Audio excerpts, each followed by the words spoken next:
Gianluigi Donnarumma, nama besar dari Italia, pahlawan Euro 2020, peraih penghargaan kiper terbaik. Tapi siapa sangka, kini dia sedang berada di persimpangan jalan.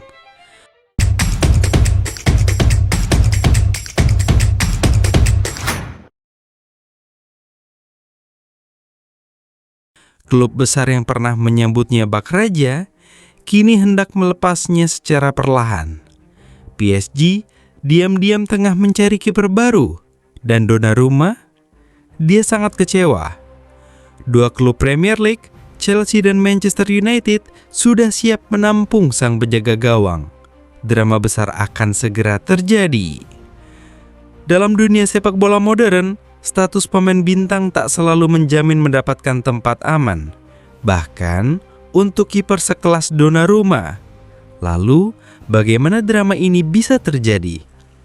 Musim panas 2021, PSG melakukan salah satu transfer paling mengejutkan, mendatangkan Gianluigi Donnarumma dari AC Milan secara gratis.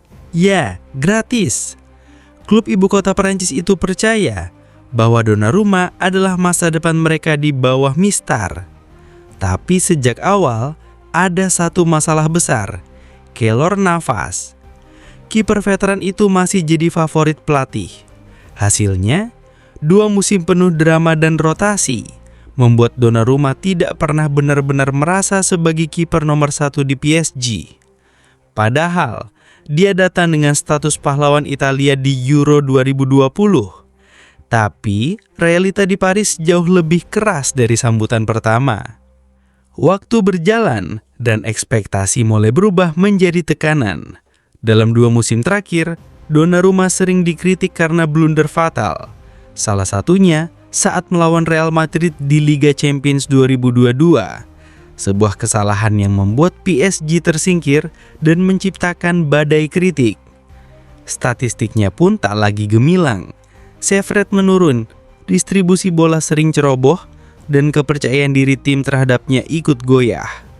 Manajemen PSG mulai mempertimbangkan opsi baru. Mereka sadar, jika ingin menjuarai Eropa, mereka butuh kiper yang lebih konsisten dan matang secara mental. Tapi performanya bak roller coaster. Di musim 2024-2025, dia berhasil menghantarkan PSG untuk menjuarai Liga Champions dan mengalahkan Inter Milan 5-0. Dia digadang-gadang jadi kiper terbaik, namun Donnarumma tidak kuat dalam penguasaan bola dan membagi bola. Luis Enrique selaku pelatih PSG ingin mengupgrade kiper yang jago dalam hal membagi bola. Kabar mengejutkan pun datang. PSG disebut telah memberi sinyal pada Donnarumma bahwa ia bukan lagi prioritas utama. Bahkan, ia sudah diberitahu bahwa posisinya bisa digantikan dalam waktu dekat. PSG tidak ingin kejadian seperti Mbappe terulang. PSG mengincar Lucas Chevalier dari Lille. Namun, transfer ini diperkirakan akan menelan biaya setidaknya 40 juta euro. Donnarumma pun tak tinggal diam. Sumber internal menyebut bahwa agen Donnarumma mulai membuka komunikasi dengan sejumlah klub. 2 nama langsung muncul ke permukaan, Chelsea dan Manchester United. PSG sendiri tidak menutup pintu keluar. Mereka bersedia menjual jika harga cocok. Kabarnya sekitar 45 hingga 50 juta euro. Memang Chelsea sedang dalam situasi genting di posisi kiper.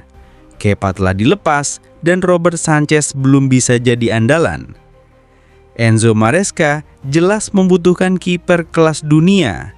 Donnarumma masuk kriteria, masih muda, punya pengalaman dan siap memulai proyek baru. Di sisi lain, Manchester United juga tak tenang. Onana yang dibeli mahal dari Inter Milan tampil mengecewakan di musim pertamanya. Blunder demi blunder membuat Amorim meradang. Jika Onana dilepas atau dicadangkan, membutuhkan solusi besar. Donnarumma bisa jadi jawabannya. Dia cocok dengan proyek MU yang ingin bangkit kembali ke puncak Eropa. Dan yang terpenting, Donnarumma ingin jadi kiper utama, sesuatu yang bisa ditawarkan di MU. Donnarumma juga bisa menunggu opsi lain, Juventus, atau Bayern Munchen. Tapi satu yang pasti, musim panas ini akan jadi titik balik dalam karirnya. Apakah Donnarumma harus bertahan dan membuktikan diri di PSG? Atau dia akan ambil langkah berani pindah ke Premier League dan membuktikan bahwa dirinya masih kiper terbaik di Eropa? Pilihan ini akan menentukan nasibnya dalam 5 hingga 6 tahun ke depan. Dan sejarah akan menilai apakah ia mengambil keputusan yang tepat. Bagaimana menurut kamu? Apakah Donnarumma tetap bertahan saja di PSG atau pergi ke MU atau Chelsea? Tulis pendapat kamu di kolom komentar ya. Jangan lupa like video ini, subscribe channel ini, dan nyalakan lonceng notifikasi biar nggak ketinggalan berita seru lainnya soal sepak bola dunia.